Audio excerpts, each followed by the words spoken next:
Inter fail అయ్యానని మనస్తాపంతో క్షణికావేశంలో ఓ విద్యార్థిని నిండు జీవితాన్ని బలి తీసుకుంది.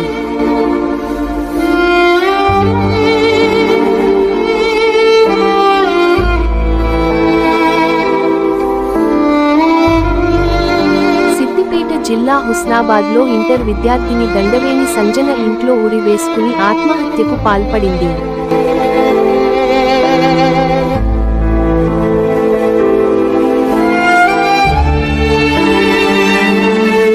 2 రోజుల క్రితం వెలువడిన ఇంటర్ ఫస్ట్ ఇయర్ ఫలితాలలో ఫెయిల్ అయ్యానని మనస్తాపంతో ఇంట్లో ఎవరూ లేని సమయంలో ఆత్మహత్య చేసుకుంది.